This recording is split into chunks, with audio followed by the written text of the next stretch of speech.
Hey crew, I've got the key to this 26 Aston Martin DB12S.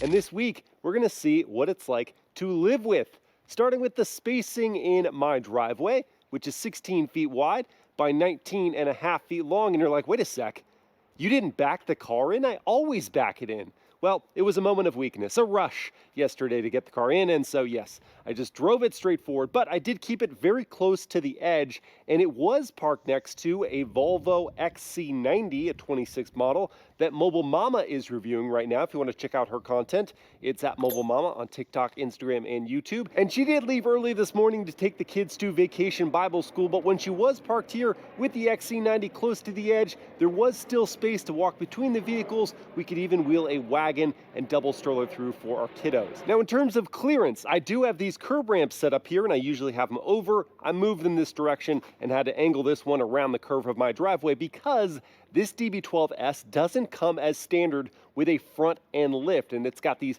protruding carbon fiber front pieces. I really don't want to mess those up. I don't know how on an as-tested $400,000 car there is no front end lift, but the curb ramps will help make sure that nothing is scraped. And walking up here to the front, I can still work around the hedge on the path to my front door. When first hopping in with the key fob on me, I can put my hand on either of the front two door handles to unlock both doors. Door mirrors will power unfold. And what's cool about these hinges is they have this infinite pause feature. So as much room as you have available, you can fully maximize. You don't have to go to a defined notch.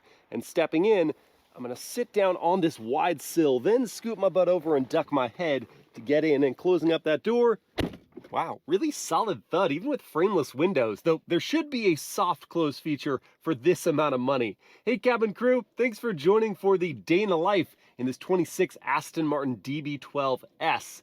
In this video, I want to see what it's like to live with a spicier version of one of Aston's GT cars. So let's fire it up.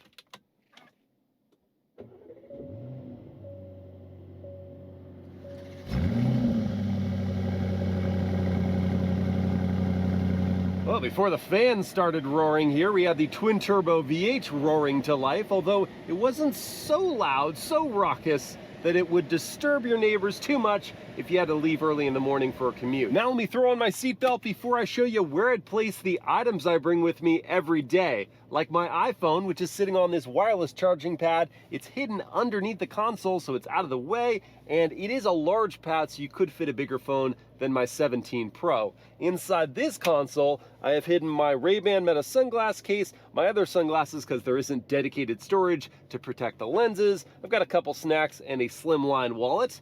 And here we've got a single-use plastic bottle of water because I couldn't fit my 32-ounce metal water bottle in either of the door cubbies or in the glove box, and I didn't want it banging around in the back seats. I mean, there's so barely seats. We'll get into that later. I do have my GoPro accessory case in the passenger cubby and my secondary mic set. In this door cubby, I fit my Racebox 0 to 60 timer. So apart from maybe a giant water bottle, you can find spots for just about everything inside this cabin. Now let me throw it into reverse, pressing forward on the selector. That brings a high-res camera system with the bird's eye view. I'll back on out over those curb ramps. So it is a gentle descent. Now for the front, hold your breath. No, we're good. And then I'm gonna angle around the trash cans. Now throw it into drive and turn the wheel hard to make it past the other trash cans in front. We're clear.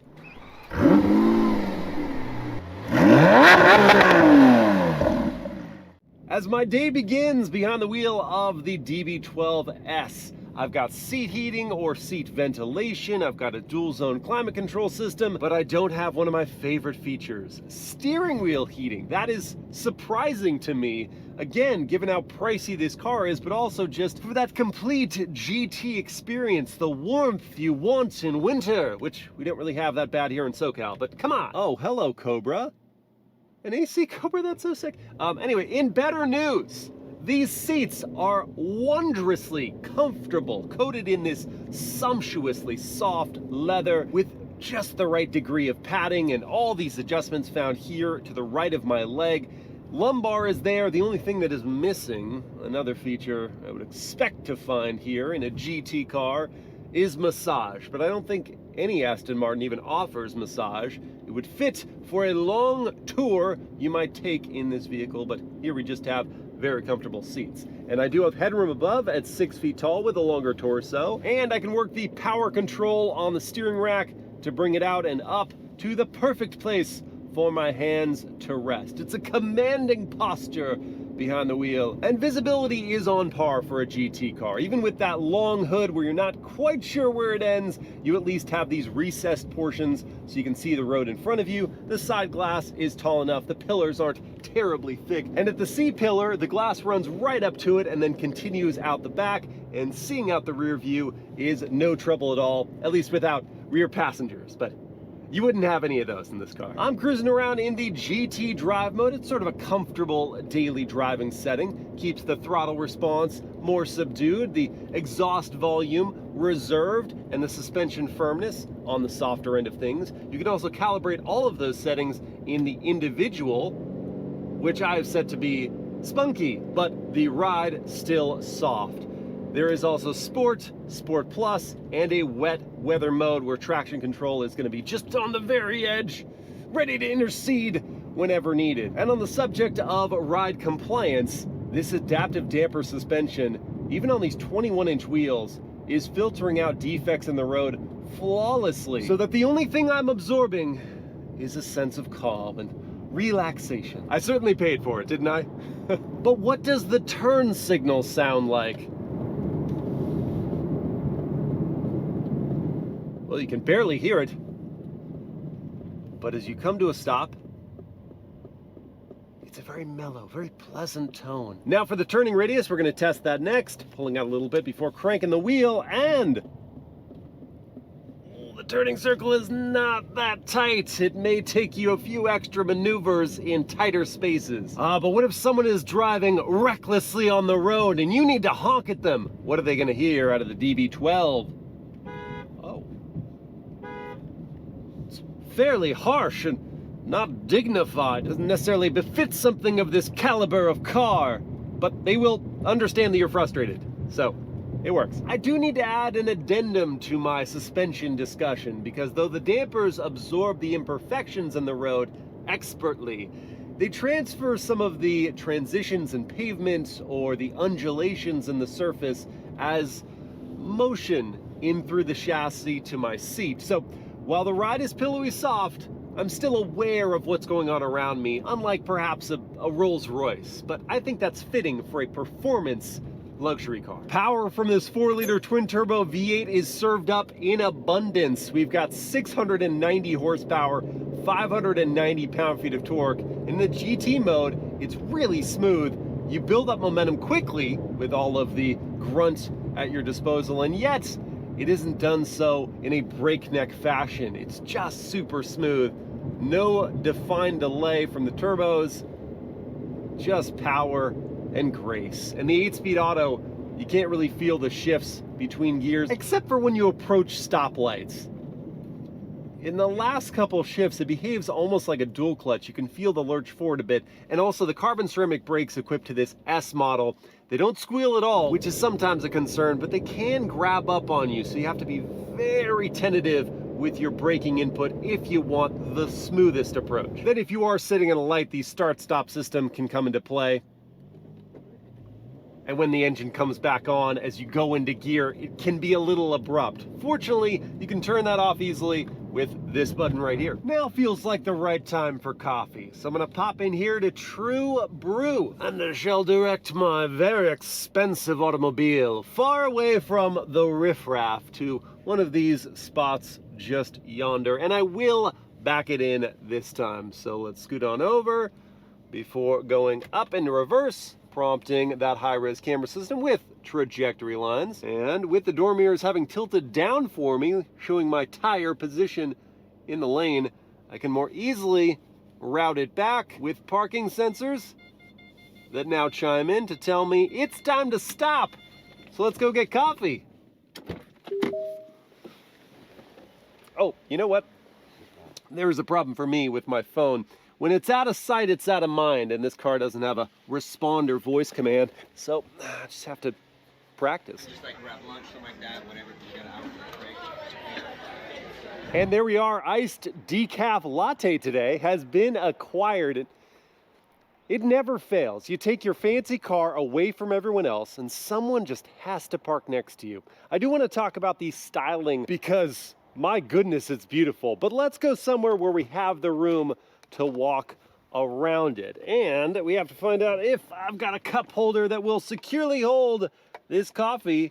And indeed it does, while lifting it up to just the perfect height to easily grab it once again. But real talk, not having a front end lift is just irresponsible.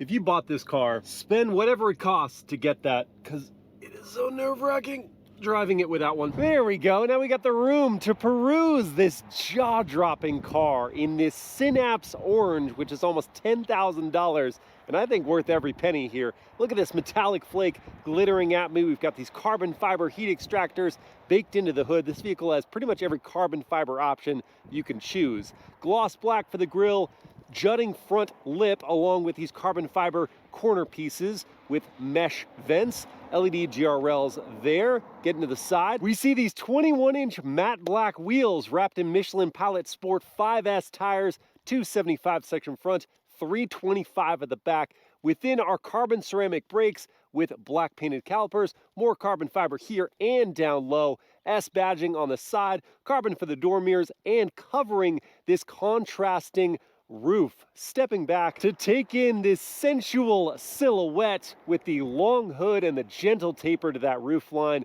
What a beauty. Sits nice and tight on those wheels. Getting to the back, we see carbon fiber for the lip spoiler here and an outline around the black gloss diffuser, body color matching down low, stacked and angled tailpipes. Looks so stinking cool. There really isn't a bad angle of this car. Everything is stunning. And whether you choose an outlandish color like this Synapse Orange or more classic subdued British racing green, you feel like the boss. In fact, it's the interior color choices that might split opinions a bit more, but I'll wait to talk about that until I've got Mobile Mama in the passenger seat next to me tomorrow. For now, let's go have some fun behind this wheel. Starting with a proper indoctrination to this powertrain. So let's move from GT into Sport Plus before I dab the throttle. Well, plunge it is more like it. Oh, mercy. Yeah. It's been so refined up until now. I wasn't quite expecting the tenacity of acceleration.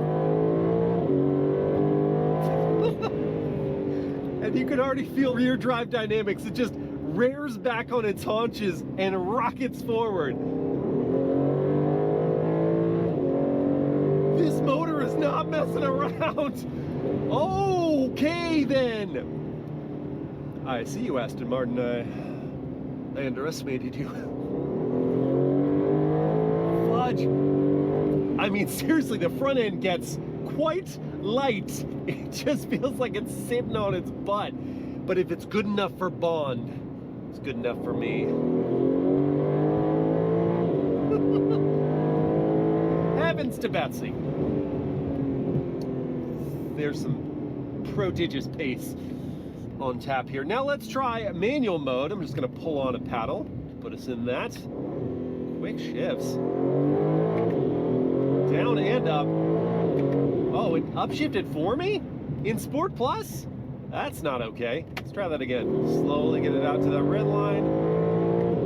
Okay, I pulled the paddle a bit earlier there and it let me shift on my own, but I mean, for this car, I know it's a GT, but really it's a high performance GT to shift on its own. Let's just see. Taking it out. Yeah, upshift for me. I don't like that. I want control in manual mode. Give it to me. I just gotta pull it early. Holy cow. You gotta brake early too, because you may not realize how much momentum you're carrying. Now let's see what the race box says about this car's real-world 0 to 60 performance. Starting from that Sport Plus drive mode, to enter launch control or race start, just hold your foot on the brake, pin the throttle. It's gonna activate it, let it go. And they're 60 in 3.55 seconds for a rear-wheel drive car. That is so impressive. Woo! Whee! But enough about that. Look at this three-wheeled autocycle with a driver who is self-aware. I really appreciate that. Oh, and another Aston, a Vantage. Looking good. Now we've got room to roam, and I gotta go back into the Sport Plus mode before we see how the DB12S handles. Those carbon ceramics coming in handy there. And the transmission, I'm leaving it in auto mode, is holding the gear appropriately. And you can really feel the back end shove coming out of curves.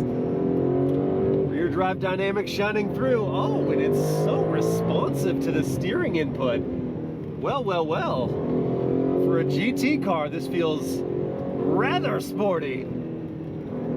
No, seriously, this is way more fun than I expected. I mean, from the first minute I punched the throttle, I knew this thing was serious, but good heavens, it's properly quick and very sharp with the handling. Platform is so responsive. Brakes are really strong. And that electronic limited slip differential is serving up a mountain of power and torque effectively. Holy cow! I mean seriously, wow, this thing is fast. I'm losing my voice, it's so fast. What a noise that twin turbo V8 is making. I should have properly credited, I mean, AMG built the engine, Aston Martin is just using it well. And I will give manual mode one more chance, making an exception for having to upshift a bit early on my own. These pedals are quite large and have a good action as you pull them, so that's positive. And holy cow, I mean, I'm struggling here to grasp how much faster this car is in practice and how much more in control of its own body it is than I expected. Gosh, Aston Martin, I don't remember your cars being this good. Dynamically, beautifully, well, of course. Stylistically, yes, but oh, dynamically? I didn't remember this. That's on me.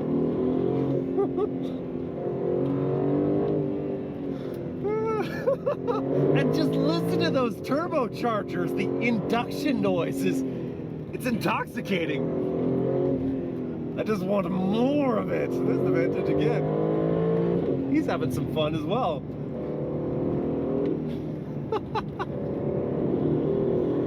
Little wiggle from the back. I did leave traction control on because, well, it's not a racetrack, and I just want to be careful here. And it's doing its job. Holy Hannah, man. This car rips. Well, the surprise and delight of the year award from me might be going to this DB12S. But let's go see what Mobile Mama has to say about it at a more modest pace. But first, for science, will it donut?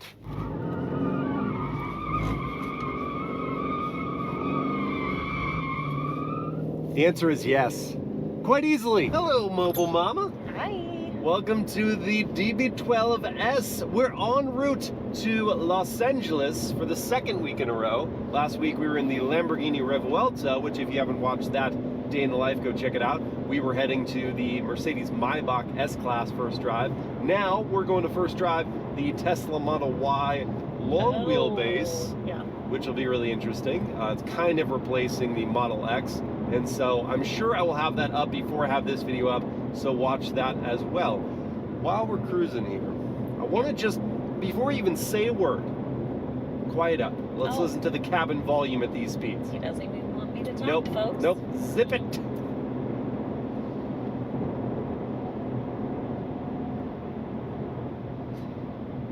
Okay, so we are on this concrete slab, and that does generate more tire and road noise than tarmac surface, but still, There's a little more road noise than I was expecting for a grand tourer like this one at this price as well. So yeah, I mean, it's not so much that we're really having to shout at one another to talk or anything like that, but it is more of my awareness of these surroundings than the calm that I might desire if I was going to commute in this vehicle. I do have adaptive cruise control going, which is nice, so I'm not having to go to the throttle or brake to maintain a gap to that Chrysler Pacifica in front of me, which has been hogging the carpool lane for quite a while now. I don't have a lane keep assist feature that it will let me use. It shows it in the assistance options on the infotainment, but I cannot select it for some reason. There's a lane departure warning system, so if I just deviate slightly here, it does vibrate the steering wheel to tell me that I'm leaving my lane, but I really wish there was a lane keep assist. Again, for a grand tourer,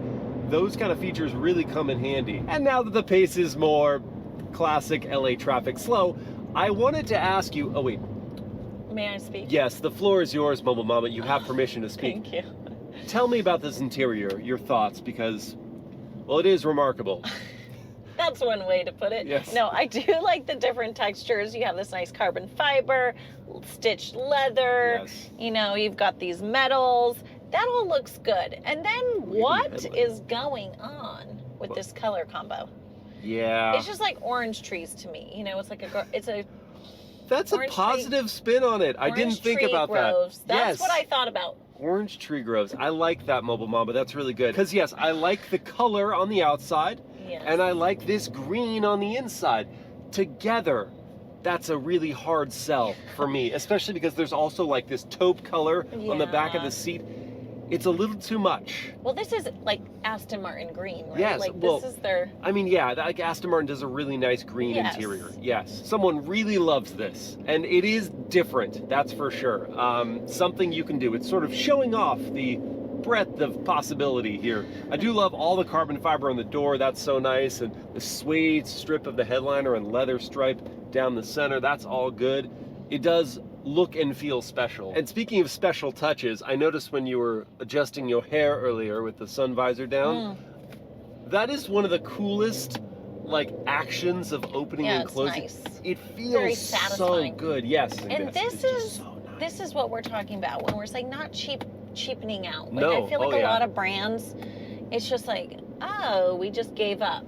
Yeah. You know, like no one cares about this, but it's like, oh, this is just nice to the touch. Yes, it is exquisite detail. And that is, of course, something Aston Martin is known for. What they're not known for is cutting-edge technology. And yet here we are using Apple CarPlay Ultra, one of the few vehicles that offers that system within this DB12. So it actually gives a little skin to the digital gauge cluster, and it's its own little ecosystem within the infotainment. I can adjust the climate control without going out of CarPlay, and it's all very easy to use. I can even change up some vehicle settings, going here, adjusting the Bowers & Wilkins audio sound system. We'll listen to that in just a second, and screen brightness and things like that, again, without leaving the CarPlay system. So that is pretty cool. It's responsive as well, and it ameliorates what is not the best infotainment software when you're out of CarPlay. It's not bad, and that's fully redeemed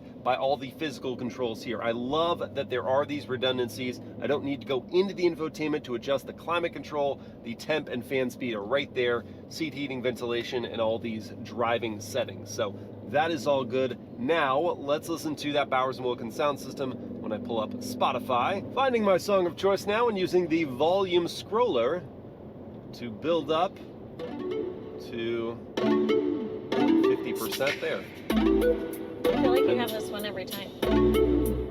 What? This song. Every time. It's true. I do it every time. Oh, really? For consistency, to compare systems. Maybe 60, 65-ish%.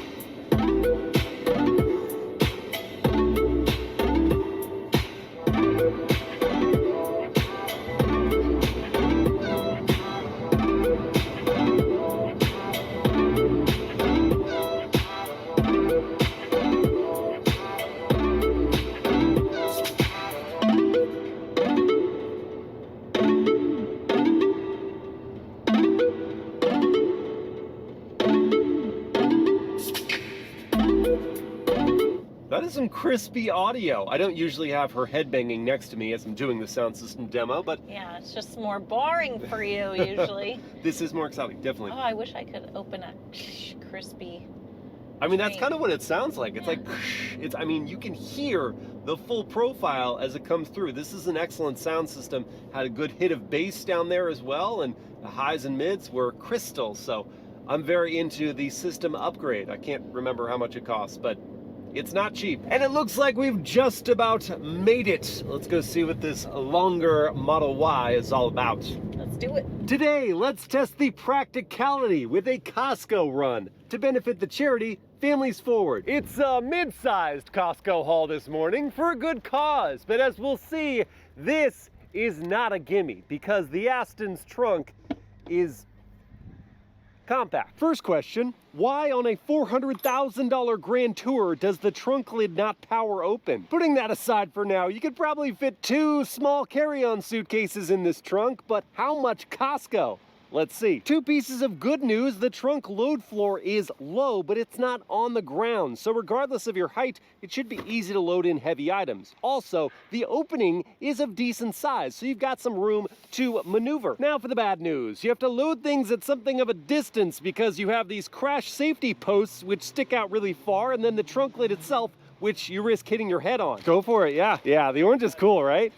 I love the color. It's not mine, I'm just reviewing it. Well, this has gone better than expected, and now we just have to see if it fits.